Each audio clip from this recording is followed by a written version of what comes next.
So the 5 love languages are often thrown around as the supposed savior of relationships. The uncomfortable truth is that the 5 love languages really aren't the cure-all that they're often made out to be. In fact, many couples are unknowingly sabotaging their relationships by following them. So the stakes are really, really high and the consequences can actually be devastating. So in this video, we'll uncover the hidden flaws in the love languages approach. I'm going to give you a more effective strategy for building and growing deep connections in your relationship.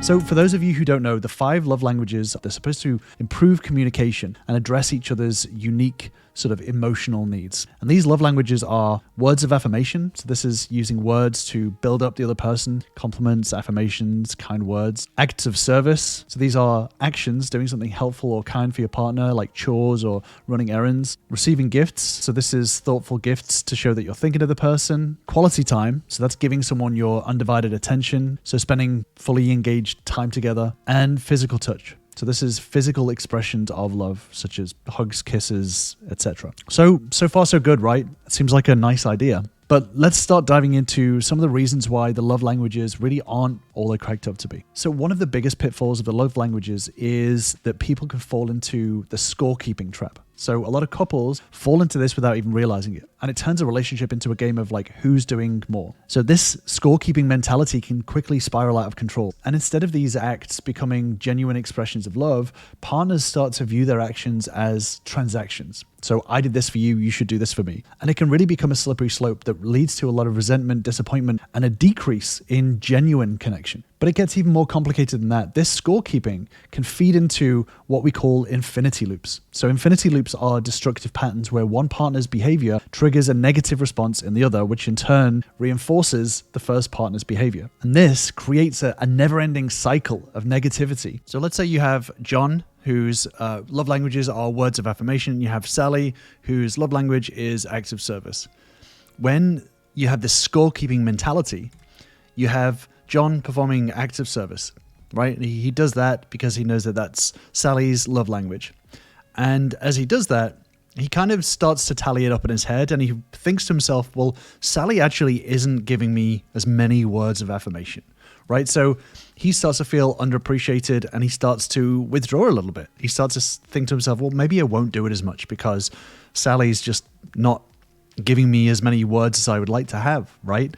So then Sally notices this and she starts to get upset that he's withdrawing. He's not giving as many acts of service as he normally does. He normally gives 10 a day, and now it's slowing down to maybe 8 a day. So she starts to feel upset.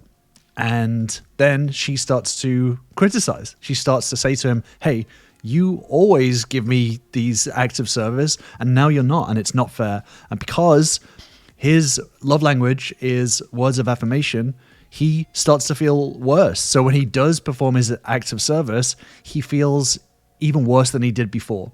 And he starts to feel more underappreciated and withdraws more. And it turns into this negative feedback loop that goes on and on and on and gets worse and worse and worse and spirals out of control. And just before I jump on to the next point, if you do want more videos like this, then feel free to subscribe to my channel for new videos every single week.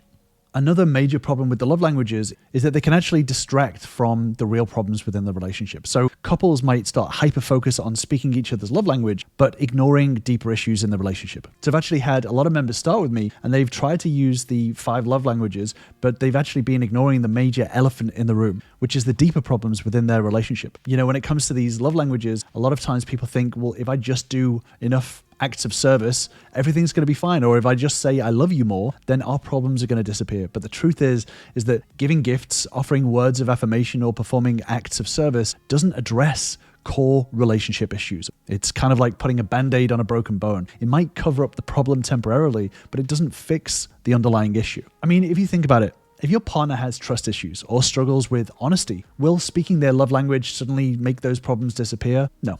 The problem is that love languages don't address toxic behaviors or deep-rooted problems that a lot of couples face. So this constant misuse of these love languages can lead couples to neglect other really crucial aspects of a healthy relationship, such as open communication, mutual respect, and conflict resolution skills. With love languages, people become so fixated on speaking each other's love language that they actually forget to just listen to each other and address the real problems in the relationship. But worst of all, this approach to the love languages can create unrealistic expectations. Partners can expect their needs to be met perfectly once their love language is identified, leading to disappointment when the reality falls short of these idealized expectations. The biggest flaw in the love languages approach is that there's this assumption that love languages are static and unchanging. So take a second to think about this. Are you the same person that you were 5 years ago, 10 years ago? Of course not. We're constantly growing, changing, and evolving. So why would anyone expect our love languages to remain the same throughout our entire lives? The truth is that our needs and desires in a relationship can shift dramatically over time. They can shift dramatically within a day. So what made you feel loved and appreciated in the early stages of a relationship might not have the same impact down the line. Maybe acts of service were incredibly meaningful to you when you both started juggling new careers and a young family, but as you maybe had kids or start to grow older, your routines change and you might find quality time becomes more important. So the love languages are not a universal solution for relationship problems.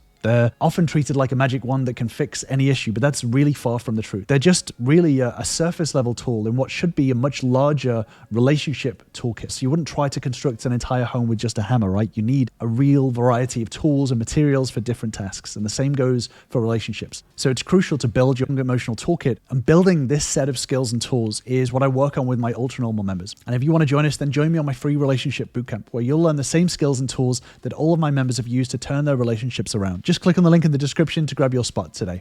But even on an hour-by-hour basis, let's say you wake up in a bad mood, you had a bad dream, and you need to hear some reassuring words from your partner, but they think that your love language is acts of service, so therefore they don't really think about that. They're not paying attention to you in this moment. They're paying attention to this general idea that you prefer acts of service. And this is where the love languages framework falls really short. It encourages couples to identify this primary love language and stick to it, rather than recognizing that our emotional needs are fluid and context dependent. And this leads on to the biggest problem, which is where couples rigidly adhere to these love languages that they've identified. They miss out on the opportunity for an ongoing dialogue and listening. And this is one of the crucial elements of a really healthy relationship. And this is totally overlooked in the love languages approach. It doesn't teach good communication. It's really crucial to understand that people's emotions impact their needs on an hour-by-hour basis. So creating the emotional safety to talk about what they're feeling at that moment in time, what their needs are in that moment in time, is really crucial. So,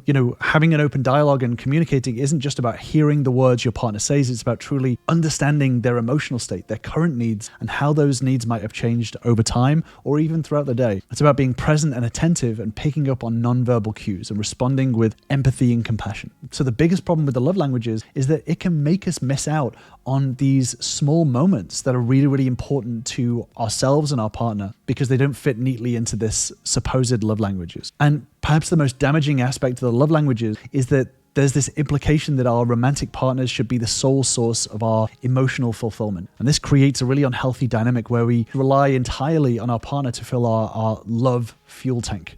The reality is that no single person can meet all of our emotional needs all the time. And this is why it's really important to grow yourself and understand how to validate yourself. And this is a really crucial skill. When we learn to nurture ourselves to fill our own love fuel tank, we become a lot more resilient and less dependent on external validation from our partners or from the world in general. So being able to generate trust and honesty, which is the foundation of any healthy relationship. When there are discords between you both, it's not going to be fixed with a gift or words of affirmation. You actually need the skills and abilities to navigate challenging conversations and be able to de-escalate arguments. So if you do want a deeper dive into how to navigate complex conversations and de-escalate arguments, then I'll leave you with this video right here. I will see you over there.